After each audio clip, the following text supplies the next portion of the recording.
what would each of you tell your 17-year-old self?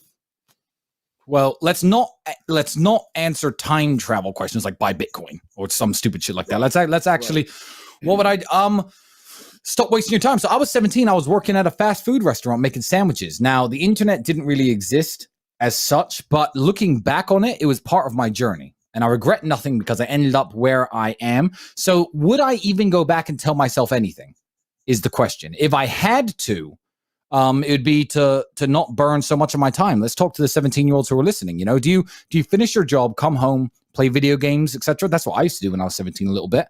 What I didn't do is come home and think, okay, fuck, let's work on something new. Let's try and build something. Let's start a YouTube channel. Let's start creating content instead of consuming content. I'd tell myself to be a little bit more proactive with my free time and not fuck around so much. Sterling, let's go on the line. Yeah, I'd tell myself, don't bother pursuing like a chemistry degree and go straight into entrepreneurship. Yeah. That was basically it. So you have a chemistry degree? I do. I have a double degree in chemistry. So you were mixing the drinks tonight then?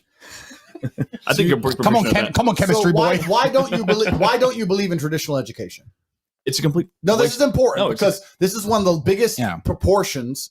This is one of the biggest proportions of people's lives and debt, and it's also one of the biggest lies that's purported by society. This is a really big, important subject. So why, as someone who's been through the educational system, because I've never been through it, right? I have my views on it, but you've been through it. Yeah. Why do you not firmly believe in the educational system? Well, first of all, university is just one big booze up. For the most part. It's like a 4-year booze up. That would be terrible. Losers. Well, we booze with purpose. Yeah, that's true. Yeah. It's a booze up that you're paying for in debt. Mm-hmm. Right, you're wasting all the most precious years of your life. These years where you've got so much vitality and inspiration and drive and hunger, and instead of actually channeling that into learning a monetizable skill which you can get financial independence from and location independence with, right? You're channeling it into rote learning something, ending up in a career where you're going to be miserable working a 9-to-5 job for the rest of your life, and maybe running around chasing after some pussy. That's really what you're spending 4 years doing.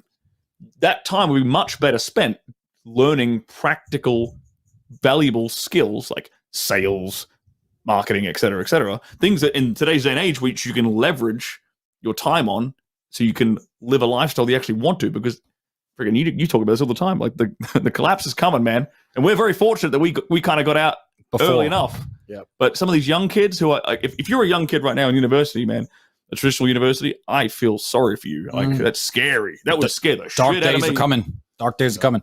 Justin Waller, what would you tell a 17-year-old version of yourself? I wonder if I'm going to get flagged for racism, racial discrimination.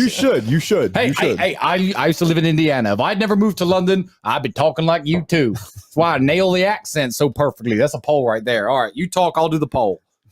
What's the poll? Did I nail the accent? Yeah, you nailed it. Man, 17. I would tell you that if it hurts, you might be doing the right thing. That's good. Go find pain. Most of the time, you're going to find a reason. If you think something is going to hurt or it's scary to you, that's probably what you should be doing. Mm-hmm.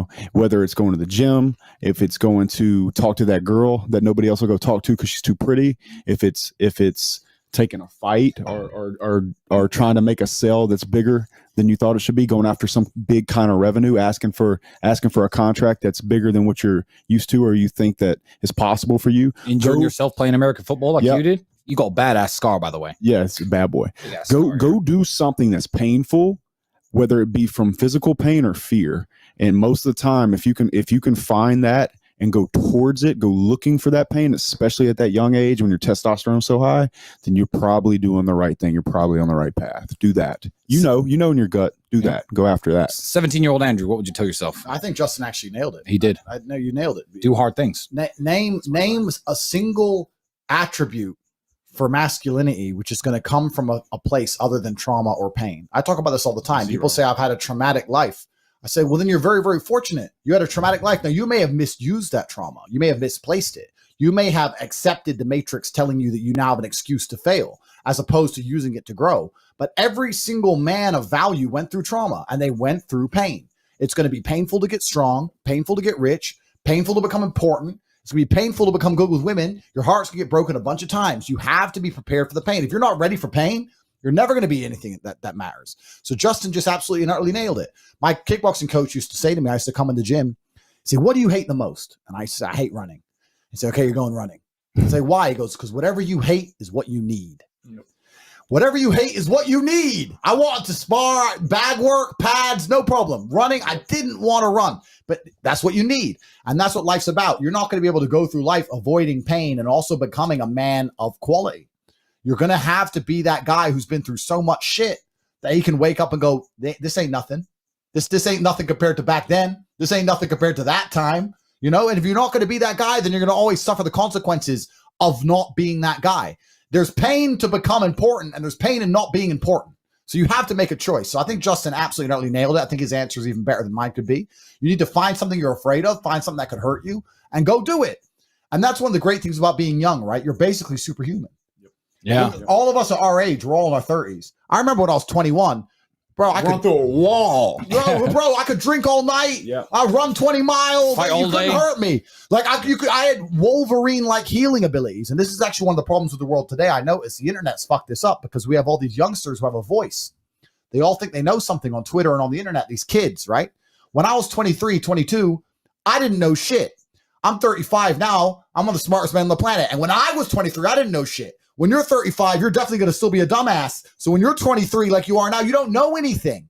Your only attribute is the fact you have Wolverine-like healing abilities and you're not using it. Stop talking, start listening, get out there, get hurt, get the fuck back up.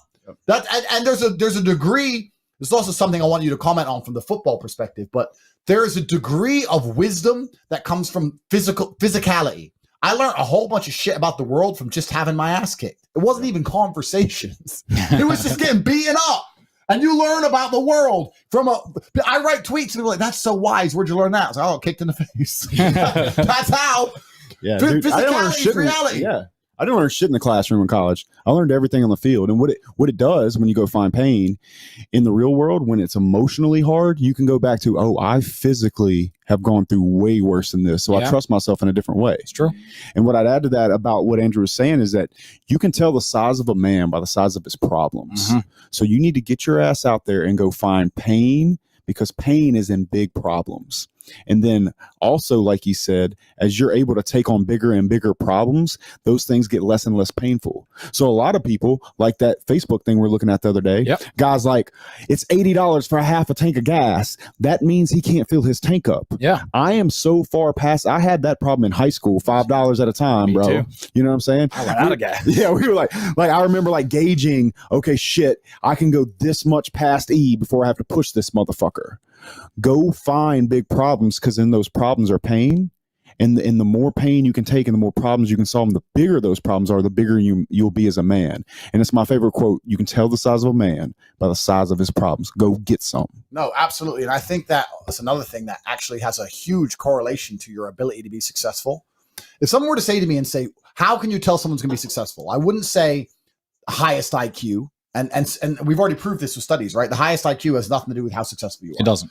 I would say the number one thing that will tell me how successful a person will be, especially as a man, is their stress tolerance. Yes. You're not going to have a big life without big problems. You're not going to be important without 4 girlfriends, 22 cars, 3 businesses. Fuck, your phone ain't going to stop. It's going to be stressful. Banks are going to get frozen. Money's going to go missing. You're not going to have a big life that's a calm ocean. You need to learn to just surf the waves and laugh, because most people just collapse under the pressure. Stress tolerance is a massive indicator of how successful you're going to be. And no matter what happens in my life now, I can sit there and go, well, at least I'm not about to get in the cage and deal with that guy, you know? And you need to have, at least I can eat. We've all been through stages where we can't eat. So stress tolerance is something that can be learned. It's something that you can, like you said, when you're young, it's a muscle. It's a muscle. When you're young, go out there and get stressed, get upset, have those sleepless nights. You should, at 17, 18, you should be panicking, right? And that's going to give you a stress tolerance level that allows you to grow into an adult, which can handle a big life. You're not going to have a big life. You're not going to be here like all 4 of us are, living the life like we're living, rolling around Europe in supercars with unlimited finance, and have that big life and think that you're not going to have any kind of stress or problems to get there and maintain it. That's not real. I'll end this with a quotation I really like from a book I read. It says, happiness is a lot like the castles and fairy tales that we used to read as a children in the way that they're all guarded by dragons. I like that. You got to get through the dragon to reach that fucking castle. I'm telling you.